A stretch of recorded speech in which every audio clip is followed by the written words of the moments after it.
Good morning and welcome to this media briefing entitled Yes Cities, Reimagining Urban Life for People and Planet. My name is John Dutton. I'm the head of Uplink and a member of the Executive Committee at the World Economic Forum. Pleased to be here with you today to talk about how important cities are to our future and in particular urban innovation. Pleased to be with a really esteemed panel today who's going to talk to us about why cities are so important and share an announcement about a new initiative. And I'd like to present our cast here. To my left, we have Anna Claudia Rosbach, the Executive Director of UN Habitat. Thank you for being with us. To her left, we have Kwesi Mitchell, who is the Global Chief Sustainability Officer for Deloitte and the Chief Purpose and DEI Officer for the US. To his left is Fajr Mushtaq, who's the co-founder and CEO of Oxile. Next to Fajr is Zachary Smith, CEO and co-founder of Zalbin. Both of them are Uplink top innovators here as part of the delegation this week. Thrilled to have you. And on the end is Shanti Raghavan, who is the founder of Enable India, a Schwab Foundation social entrepreneur. Thank you to all of you for being here. We are joined online and here live in the room for the next 30 minutes. We're going to have a chance for each of our panelists to make remarks. We'll have questions then from the audience, as well as dialogue between us before we wrap up. So with that, let me provide just a little bit of context about what brings us here today. So 5 years ago, the World Economic Forum, together with Deloitte and Salesforce, established Uplink, a global engine for scaling purpose-driven innovation designed to unlock the power of entrepreneurship to tackle the world's most urgent challenges. Since that time, Uplink has supported over 10 different innovation ecosystems. We've run 70 different competitions that have sourced more than 8,000 entrepreneurs, and we are now actively supporting a community of 500 early-stage ventures who are based in more than 300 cities across the world. They are covering areas such as climate action, clean water, nature, and renewable energy by facilitating collaborations with ambitious ecosystems of visionary funders and partners. Now, these aren't just startups with potential, okay? These are ventures that are making real impact in the world. In the last 12 months alone, Uplink top innovators have collectively raised $617 million in investment capital. They've tracked and traced 28 million tons of waste through digital platforms, treated 2.5 billion liters of wastewater and hazardous materials, protected or actively managed 140 million hectares of aquatic or terrestrial area, and avoided 140,000 tons of CO2 emissions through clean electricity, heat production, sustainable agriculture, manufacturing, and other processes. This is just the tip of the iceberg. There are thousands of clean tech entrepreneurs out there who can make our cities a better place. Now, along this journey, we have begun collaborating with Jeff Merritt and the Center for Urban Transformation, which has emerged as a crucial response to enable sustainable future for the cities that are experiencing population booms across the world. In 2023, we launched YesSF, the forum's first place-based challenge to explore urban sustainability for San Francisco. And this spring, we will onboard a second cohort of YesSF entrepreneurs who are reshaping how the Bay Area welcomes startups who can contribute to sustainable livelihoods and a positive urban dynamic for the city's future.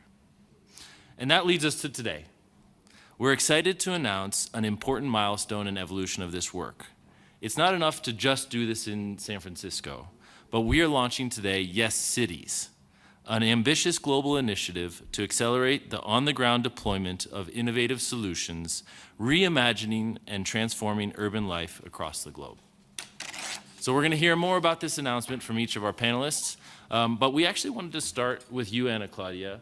As a reminder, she is the Executive Director of UN Habitat, because you work in over 90 countries. You're promoting transformative change in cities and human settlements through knowledge, policy advice, technical assistance, and collaborative action across sectors. But can you tell us a little bit about why cities matter? And why is it imperative that we're supporting and promoting more inclusive and sustainable cities? Sure, John. I think we have to start with why cities, right? And then, yes, cities. So if we think about, we have today half of the population of the world living in cities. In 20 years, we're going to have 70%. So it's a lot. So why cities? Because people live in cities. And people should be at the center of our preoccupation. Then cities are responsible for 70% of emissions. So we have to look at cities when we think about climate change, but 80% of the GDP. So in cities, our economies thrive. In cities, we're going to fight climate change, and in cities, we're going to protect people. So this is the relevance of cities for the world, for the economy, for the environment. Then, yes, cities.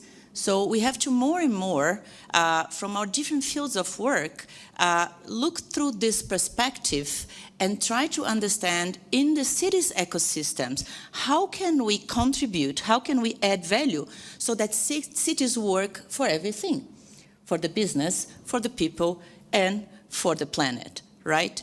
But ecosystems in cities are very complicated, so we have different sectors operating in one territory. We have the health professionals, we have education, we have transportation, and everything. I do think urban planning is a critical backbone, and the role of local authorities, mayors, local governments in coordinating, articulating private investments, public investments, so that cities can work. So the local approach, so yes, cities and the local approach. So we need all these entrepreneurs to connect the territory with their different areas, to interact going beyond their borders and mobilize the communities. We need to work with the communities in cities, and this is why, yes, cities, the shape of this initiative is so relevant for the mandate of UN Habitat. I'm speaking from UN Habitat, which is the UN organization that actually has the mandate of following what we called the commitment of countries, the New Urban Agenda, and to support the development in cities, in communities. That's fantastic, Ana Claudia. We're going to come back with more and kind of dig a little bit under the surface as we go forward. Kwesi, let me come to you. You have been personally committed to Uplink, to YesSF, and now to Yes Cities. Deloitte has taken leadership in this space. And 2 years ago, you joined other World Economic Forum partners to announce this first ever place-based Uplink challenge. Can you talk a little bit about what inspired this effort and what in your opinion has been achieved? What can we look forward to? The great thing about this particular effort and what inspired us is we are the world's largest professional services firm, and we frequently talk about making an impact that matters. And as Ana Claudia recently just spoke to, where else would we want to do that but in cities, which are not only where we live, where our families are, that we love so much, but are truly economic engines. And as we look at the challenges that cities face today, we sit back and we think about the fact that we should in fact be engaged in helping to drive prosperity and opportunities within cities because they give so much to us. And so as we moved forward with YesSF, it was phenomenal because not only was it a commitment to the UN Sustainable Development Goal 11 for a city that has given so much not only to the US but to the world. Yep. You think about San Francisco and its community of innovators and what it's given so much to us. Seeing San Francisco coming out of the pandemic and the distinct aspects of that innovation engine downtown not fully being there yet is what we wanted to be part of. And so we stepped back, we moved forward with YesSF, and now that particular community consists of over 90 different organizations that are committed to this community of innovators and entrepreneurs to truly drive impact at a scale that we've never seen before. And seeing so many people relocate to San Francisco, hire within San Francisco, drive value in San Francisco, which is what we feel like is the importance of that city. However, we don't want to just stop there. Our commitment has been, we've had a phenomenal collaboration with respect to Uplink. Jeff Merritt has done a phenomenal job with his team. why not take and expand that further, this new model that we've developed?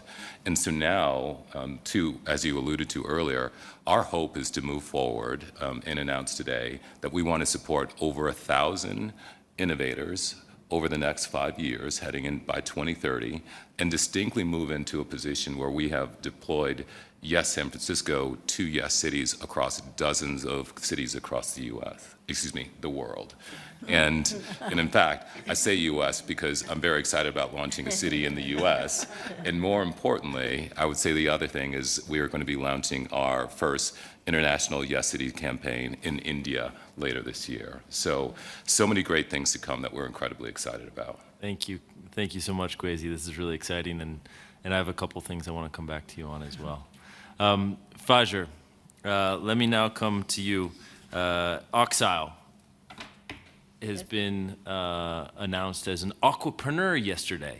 And this has been a really important movement for us to support water innovation.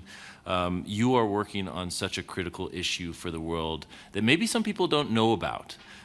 So I'd love for you to talk a little bit about Oxile. Tell us about the work, raise awareness about PFAS, and please make the link to cities. Why is it important for our cities? Absolutely. So what we do at Oxile, we are a Zurich-based water technology company, right? So our mission is very simple. It's something you can take to heart. We want to have clean water down to the last drop and really protect our planet for the future generations. And this mission of Oxile that we have is a personal mission of mine. Growing up in India and having to face water scarcity issues, I know what happens when cities and municipalities take water for granted, and it's just going to get worse and worse as the population grows, right?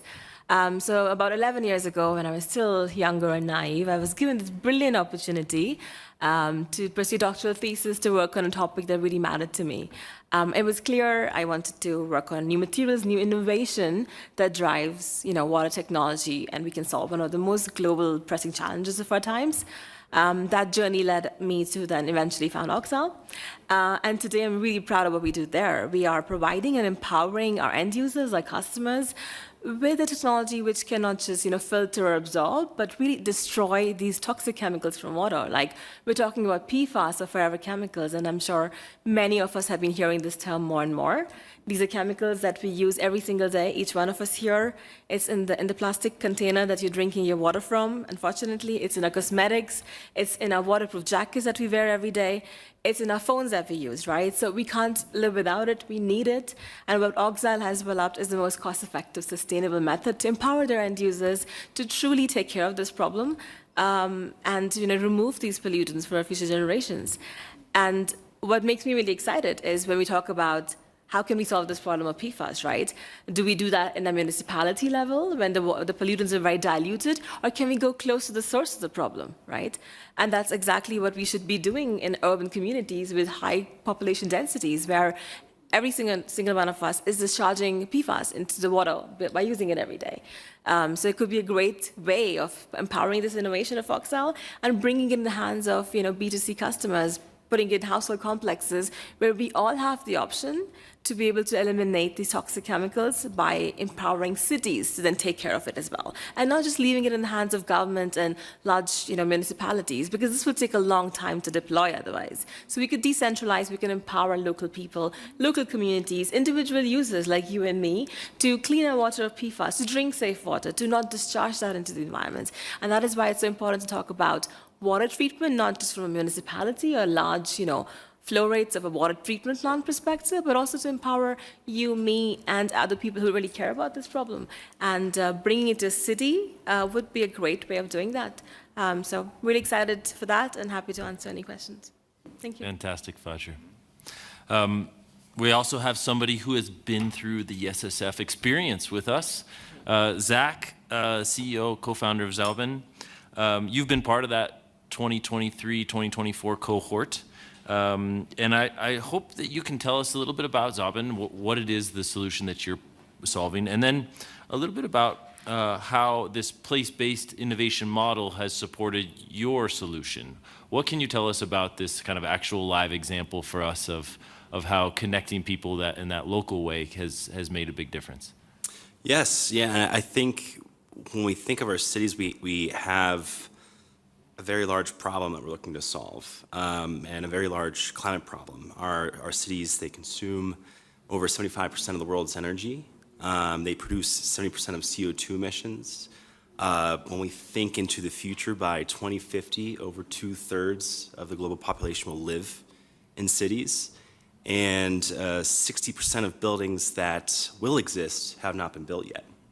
And so at Zabin, we are looking to decarbonize and transform cities like San Francisco to create healthier, greener spaces, one building at a time. And we're doing that with nature-based climate technologies. And so we think of San Francisco, we think of a future where we transform the city with living walls and green roofs, and this has real tangible benefits to our buildings. They help capture 80% of stormwater management. They help improve city air quality at a city scale, improve energy savings by 25%. They also help lower our city temperatures by as much as 5 to 8 degrees. And of course, invites biodiversity back into our cities, our parks, and our homes.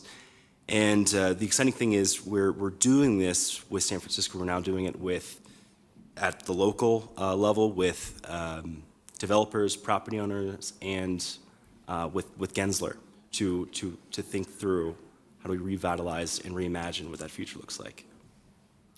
That's fantastic. Zach, and can you just give us the couple products that Zabin does? Can you just bring to life a little bit of what are some of those things that you're bringing to buildings? Of course. So it's green roof solutions that could be for retrofits or, again, new urban planning, and also living walls. So our idea is to create living, breathing buildings that ultimately capture and purify air on a city level. Fantastic. All right, over to you, Shanti.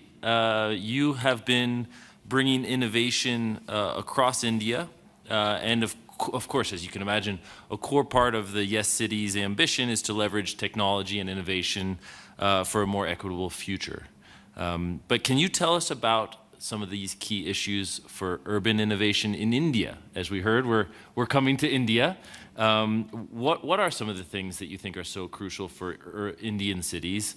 And do you have some examples of how you've been bringing urban innovation to those domains? Absolutely. First of all, I'm really excited that you're coming to India. So, as you know, all of you know, at Enable India, we've been actually working on livelihoods for persons with disability across 21 different disability types.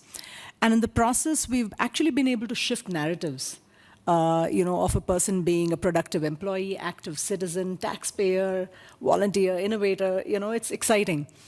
But the only problem was when we started trying to look at it from a population scale or a place-based scale, right? We realized we have to look at the systemic issues that come in the way of, say, a lady in a wheelchair. She's somehow managing to go to work. Quality of life is not good. I'm sure she can never meet her boyfriend, maybe after a month or something. Or maybe she has to take her, somebody has to take their daughter and can't do that just because it's so difficult to do it. You're doing it, but it's difficult. And there are many people who are not coming out of their houses just because it's difficult. So given this, we were clear that we had to innovate again. And we also knew it had to be community-led. And we also knew that the foundational layer was going to be the digital public infrastructure. And as everybody knows, the India Stack has become really famous because just like you have public roads, which really made things possible for all of us to interact and do things, DPI is the future. So we looked at urban mobility as one of the first things and looked at which company was using DPI, And that's when we looked at Namayatri, zeroed in on them. And we started something called Purple Rides, where the consumer with disability says, yes, I'm blind, I'm deaf, etc. And the driver gets a notification as soon as the consumer has said, I want a ride. He knows it's a purple ride. So he's already ready, that I have to do something different. So while he's going to pick up, let's say, a blind girl or boy, he knows that what he has to do, how he has to actually handle, because there's a video which plays, and he knows that go to where the person is, they're not going to know where you are. It's going to take 2 seconds more. But just that empathy is what the driver has to show. With all of this, the driver then gets a badge that he's a purple champion. And I can tell you that drivers have been feeling really proud of being part of Purple Rides. And till today, 214,000 drivers in just a year have actually gained awareness and sensitized about disability. We've been working for so long. I don't think we've been able to do awareness this quickly, and that's what technology can do, you know. About 114,000 persons with disability have been taking Purple Rides. And the most important thing is the average ticket size for a rickshaw is around 0.5 euros, and the driver revenues have been around 500,000 euros. This is with just one city, with just autos and not even cabs, etc. So with this, along with the startup ecosystem that we've been working with, we have startups that actually have e-accessible rickshaws, wheelchairs that turn into bikes, swivel seats. There's an entire ecosystem waiting, Kwesi, just for you to come to, to Bangalore and to India. But I think when inclusion is going to be at the heart of Yes Cities, I think we are going to really make a big difference. That's great, Shanti. Well, listen, we've got 9 minutes left. I want to just take a quick moment and see if there's any questions in the audience. And if not, I've got a whole flurry of ones that I would like to throw at you. Let me take a look and see. Is there anybody that has a question? Okay. Well, I'll get started, and then if anybody is inspired, you guys make sure you just let us know. We've got a microphone ready. I'd like to maybe start with you, Ana Claudia, and come back on kind of this kind of global level. And maybe I just ask, because we only have 10 minutes, we'll try to keep the questions going pretty quick. But you've got this global vision. Cities, on the one hand, we're talking about how important they are, but we also know they're so different. Right? San Francisco is not going to be the same as Mumbai, Delhi, or Bangalore. But are there some things that you see as really important similarities when you're thinking about bringing innovation to an urban context? Yeah, for sure, John. I'm very glad that cities will not look the same in the future. But it's wonderful to be able to move and travel from city to city and to experience the culture and the diversity. And this is Absolutely what drives us as humanity, as a planet, right? And I'm very happy that this panel has also this diversity and the local and the global. It's just the way we have to go. I spoke in my first round about the relevance of cities. But right now, I just want to call attention that we are all, and this is the common denominator, in a very fragile situation.